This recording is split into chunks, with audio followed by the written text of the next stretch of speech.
To figure out what risk to reward ratio you should maintain while trading in the stock market to become a consistently profitable trader, we will go through these 3 risk to reward ratios and then break down the 5 key points. So let's get started.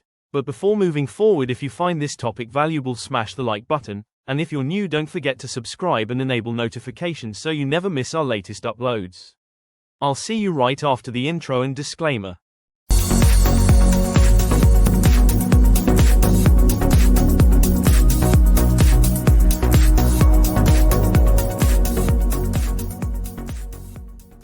Number 1, 1-to-1 risk-reward ratio.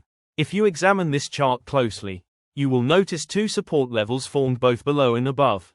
The price moved upward after breaking out of a small consolidation area with a strong bullish candle, creating a long trade setup on the buying side of the chart. Many beginners, after the close of this hammer candle, treat the resistance line as their profit target. Place the stop loss below the lower support, and then enter the trade. Here, the stop loss is positioned equal to the target point. This kind of setup falls under the category of 1-to-1 risk to reward ratio. To stay profitable in this ratio, your accuracy must exceed 50. In other words, if you take 10 trades in a day, at least 5 should end in profit, otherwise you will finish with a loss and additionally cover brokerage from your own pocket. For traders in Bank Nifty and Nifty options, 1-to-1 risk reward should be avoided. This style charges the highest brokerage because you enter multiple small trades daily, which adds to losses. Such setups often lead to overtrading, badly affecting your trading psychology. Only trade this pattern once you are experienced. In any trading system, the 1-to-1 ratio is considered the weakest risk to reward ratio. So let us now understand the 1-to-2 risk reward ratio. In this chart, the price breaks out of a small consolidation zone and creates a new swing high, then pulls back to that level and forms a bullish engulfing candlestick pattern. This generates a strong reversal setup, where you can enter a long trade by setting your stop loss at the lower support line and using the previous swing high as the target.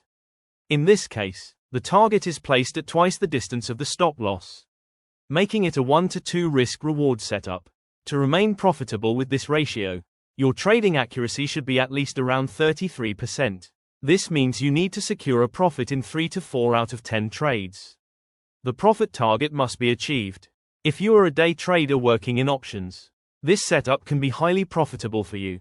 With this approach, you can scalp trade, because if you take 10 trades in intraday and consistently follow your profit target and stop loss discipline, even hitting your profit target in just 3 out of 10 trades can make you profitable. This risk-reward strategy can be applied in any trading time frame. But here you must learn to control your emotions, as the market will not always move directly to your profit target. After entering the trade, prices may fluctuate up and down to shake your confidence. At that moment, you must strictly hold your stop loss level. Only then can you apply this setup effectively. Let us now discuss the 1-to-3 risk-reward ratio. In intraday trading, setups with this type of ratio appear less frequently and usually only when the market is trending.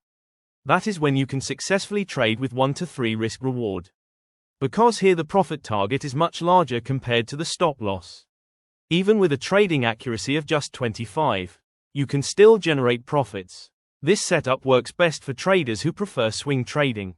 If you are new to the market and struggle with controlling emotions, then in this setup you can apply a trailing stop loss, take partial profits, and leave some quantity open for a larger target. This makes it easier to hold the position. Now let's cover some key points. Point 1. If you trade in options on a time frame of less than 5 minutes, then a 1-to-1 risk-reward ratio suits you best.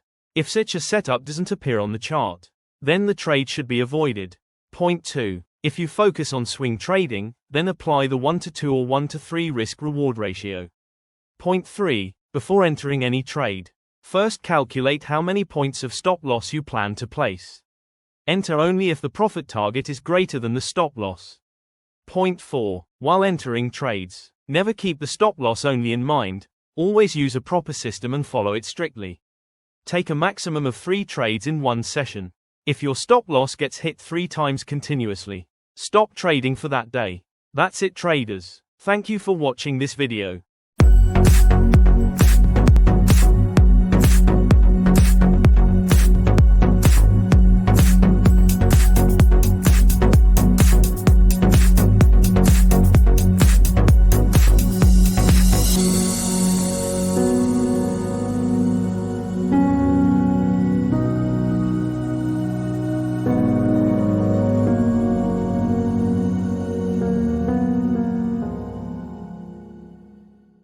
I hope you gained real value from this video. If you did, make sure to hit that like button. It truly supports the channel and shows us you're enjoying the content. And if you're new here, don't forget to subscribe for more trading strategies. Thanks for watching. Stay disciplined, stay consistent, and I'll catch you in the next episode.